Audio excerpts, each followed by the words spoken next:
ఈ రోజుల్లో మనిషికి చావు ఊహించనిది. కాని అతనికి మాత్రం ఊహించిందే. అందుకే అన్ని ఏర్పాట్లు చేసుకున్నాడు.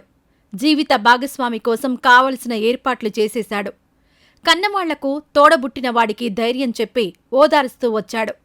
విదేశాల్లో ఉంటున్న తాను ఎలాగైనా తన మృతదేహం స్వదేశానికి చేరేలా ముందుగానే ఏర్పాట్లు చేశాడు. ఖమ్మం వాసులను కంటతడి పెట్టిన హర్షవర్ధన్ గాథలోకి వెళ్తే, ఖమ్మం సిటీలో ఉండే ఏపూరి రామారావు, ప్రమీలకు 2 సంతానం. పెద్ద కొడుకు హర్షవర్ధన్ బి.ఫార్మసీ చేసి 2013లో ఆస్ట్రేలియా వెళ్లాడు. అక్కడ ఉన్నత విద్యను అభ్యసించి ఓ ప్రైవేట్ ఆస్పత్రిలో పనిచేస్తూ వచ్చాడు. కరోనాకి ముందు 2020 ఫిబ్రవరిలో ఖమ్మం వచ్చి వివాహం చేసుకున్నాడు. వీసా వస్తే భార్యను తీసుకువెళ్లాలని అన్ని ఏర్పాట్లు చేసుకున్నాడు. ఇంతలో వైరస్, లాక్డౌన్ వచ్చి పడ్డాయి. ఇదిలా ఉండగానే 2020 అక్టోబర్లో జిమ్ చేస్తున్న హర్షవర్ధన్కి ఆరోగ్యం తేడాగా అనిపించింది.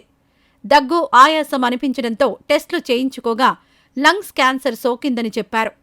తల్లిదండ్రులకు విషయం చెప్పడంతో వాళ్లు రోదించారు. ఇంటికి వచ్చేయమని కోరారు. కాని హర్ష వాళ్లకు ధైర్యం అందించాడు. అక్కడే ఉండి చికిత్స తీసుకుంటానని చెప్పాడు. క్యాన్సర్ సోకింది, తనకు చావు తప్పదని అనుకున్నాడో ఏమో భార్యకు విడాకులిచ్చేశాడు.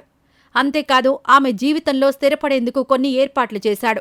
ఈ క్రమంలో క్యాన్సర్కు చికిత్స తీసుకుంటున్న క్రమంలో నయమైందని డాక్టర్లు చెప్పడంతో అతని ఆనందానికి అవధుల్లేకుండా పోయింది. 2022 సెప్టెంబర్లో ఇంటికొచ్చి 10 రోజులున్నాడు. తిరిగి వెళ్లాక వ్యాధి తిరగబడింది. ఇక చావు తప్పదని అతనికి అర్థమైంది. విషయం అందరికీ ఫోన్ చేసి చెప్పాడు.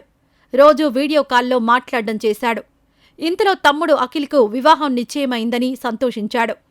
మే నెలలో ముహూర్తం ఫిక్స్ చేయడంతో సంతోషించి ఆరోగ్యం సహకరిస్తే వస్తానంటూ చెప్పాడు కూడా. ఆ సమయంలో అతని ధైర్యం అందరినీ ఆశ్చర్యపరిచింది. తాను చనిపోయాక మృతదేహాన్ని స్వదేశానికి తరలించడంపై అతను దృష్టి సారించాడు. ఆ విషయంలో తల్లిదండ్రులకు ఎలాంటి ఇబ్బంది కలగకూడదనుకున్నాడు. ఆస్ట్రేలియా చట్టాల ప్రకారం ఓ లాయర్ను పెట్టుకుని ఫార్మాలిటీస్ పూర్తి చేశాడు. మార్చి 24వ తేదీన హర్షవర్ధన్ కన్నుమూశాడు. ఏప్రిల్ 5వ తేదీ అతని మృతదేహం ఆస్ట్రేలియా నుంచి భారత్కు చేరింది. హర్ష మృతదేహాన్ని చూసి కుటుంబంతో పాటు స్థానికులంతా కన్నీరు మున్నీరుగా విలపించగా అంత్యక్రియలు ముగిశాయి.